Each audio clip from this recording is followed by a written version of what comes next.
जो लोग बिना बोले हुए कॉलेजियम सिस्टम लागू करके पूरे देश में और विभिन्न जगहों पर संस्थानों पर कब्जा किए हुए हैं, उन पर कभी जातिवाद का आरोप नहीं लगता। सिन्हा जी ने अभी तुरंत आरोप लगाया है कि राजद के नेता और राजद संगठन जो है जातीय उन्माद फैलाकर राजनीति। विजय सिन्हा जी को इस बात को कहने का कोई अधिकार नहीं है। उन्हीं के गठबंधन के लोग रोज जाति की बात करते हैं और जाति पर जातियों का नाम लेकर आक्षेप लगाते हैं। इस बात पर उन्हें खेद व्यक्त करने के लिए समय नहीं है। लालू प्रसाद जी को सिर्फ इसलिए कैद किया गया क्योंकि उन्होंने आरक्षण को जमीन पर लागू करने का काम किया और तमिलनाडु का जो मॉडल था उसकी वकालत हमेशा से लालू प्रसाद जी करते थे। आरक्षण का लागू क्यों किया गया था? आरक्षण जिन कारणों से लागू किया गया था वो कारण अभी दिखाई नहीं पड़ रहे हैं। सेंट्रल यूनिवर्सिटी में जो प्रोफेसर्स के पोस्ट हैं उसमें मात्र 3% ओबीसी और पिछड़े दलित समाज के लोग हैं। मैं कह रहा हूँ कि इस सवाल का जवाब कौन देगा? जाएगी दूसरी पीढ़ी जेल जाएगी, तीसरी पीढ़ी राज करेगी। पहली पीढ़ी जगदेव बाबू थे जिनको सरेआम गोली मार दिया गया, उनकी हत्या कर दी गई उसी आंदोलन के क्रम में। दूसरी पीढ़ी लालू प्रसाद थे जिन्हें जेल में कैद किया गया जब उन्होंने सामाजिक न्याय और उसी जगदेव बाबू के विचारों को आगे बढ़ाने का काम किया तो उन्हें जेल में कैद किया गया। और तीसरी पीढ़ी को जब राज करने का समय आया तो फिर उस पर तरह तरह के आरोप लगाकर और विभिन्न तरह के साजिशों का प्रयोग करके समाज को खंडित करके उन्हें शासन करने से रोका जा रहा है।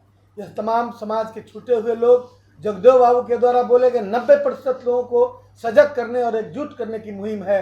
आज राष्ट्रीय जनता दल इसकी पहल करता है और 5 सितंबर को इसी पीछे के सभागार में हम पूरे बिहार से लोग जुटेंगे और एक बार फिर जगदेव बाबू के विचारों का परचम फहराएगा और बिहार में सामाजिक न्याय लालू प्रसाद जी और तेजस्वी यादव जी के नेतृत्व में फिर से स्थापित होगा।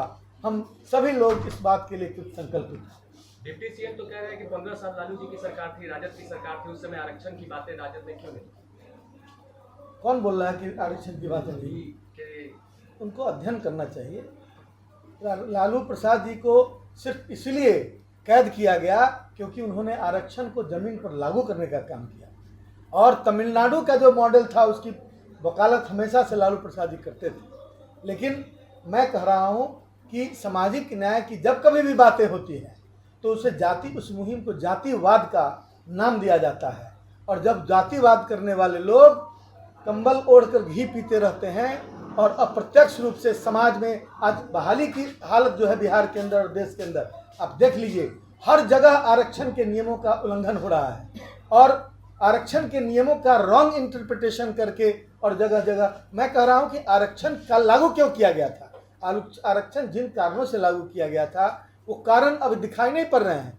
सेंट्रल यूनिवर्सिटी में जो प्रोफेसर्स के पोस्ट हैं उसमें मात्र 3% ओबीसी और पिछड़े दलित समाज के लोग हैं। मैं कह रहा हूँ कि इस सवाल का जवाब कौन देगा?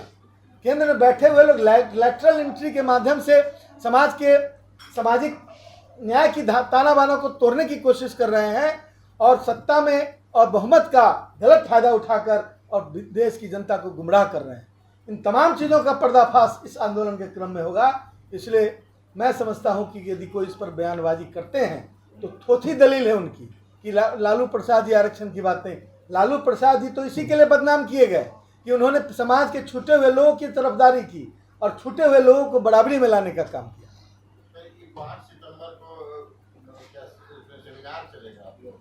5 सितंबर को संगोष्ठी होगी और उस संगोष्ठी में पूरे बिहार से जो जगदेव बाबू के विचारों से लैस लोग हैं या फिर जो उसमें शामिल होना चाह रहे हैं वो तमाम लोग यहाँ आवेंगे। इस अवसर पर राष्ट्रीय जनता दल में भारी संख्या में विभिन्न दलों के लोग शामिल हैं। विजय सिन्हा जी ने अभी तुरंत आरोप लगाया है कि राजद के नेता और राजद संगठन जो है जातीय उन्माद फैलाकर राजनीति करता है। विजय सिन्हा जी को इस बात को कहने का कोई अधिकार नहीं है। उन्हीं के गठबंधन के लोग रोज जाति की बात करते हैं और जातियों का नाम लेकर आक्षेप लगाते हैं। इस बात पर उन्हें खेद व्यक्त करने के लिए समय नहीं है और वो दूसरे के गिरेबान में झांकते रहते हैं। विजय कुमार सिन्हा जी का जो पदस्थापन हुआ है, जो उनको अपॉइंट किया गया है जिस पद पर, वो सब बिना जाति और बिना जाति के ताना बाना को देखकर ही किया गया है। वो लोग जानते हैं कि किनको बनाने से उनका उनका वोट सुरक्षित होगा। और प्रत्यक्ष रूप से उनसे बड़े घोर जातिवादी लोग इधर नहीं हैं। यहाँ पर तो समाजवादी लोग हैं। यहाँ पर बराबरी की बात करते हैं, सभी जाति को बराबर में लाने का संकल्प है, इसलिए जाति की बात उठती है। जाति एक हकीकत है, लेकिन जाति एक व्यक्ति यदि अपनी भाषा में व्यक्त करता है तो उससे जातिवाद टपकता है अप्रत्यक्ष रूप से। दूसरी बात, दूसरा व्यक्ति यदि इधर से लोग उठाते हैं तो वो एक्चुअली समाजवाद को स्थापित करने के लिए, बराबरी में लाने के लिए बात करते हैं। उस जाति को भिखमंगा किस जाति का ज़्यादा है, रेहड़ी पटरी वाले लोग किस जाति के ज़्यादा हैं, इस बात का विश्लेषण करते हैं तो हम पर जातिवाद का आरोप लगाया जाता है। और जो लोग बिना बोले हुए कॉलेजियम सिस्टम लागू करके पूरे देश में और विभिन्न जगहों पर, संस्थानों पर कब्जा किए हुए हैं, उन पर कभी जातिवाद का आरोप नहीं लगता है। तो ऐसे इस आंदोलन के माध्यम से, इस अभियान के माध्यम से वैसे तत्वों का भी पर्दाफाश किया जाएगा, वैसे कृत्यों का भी पर्दाफाश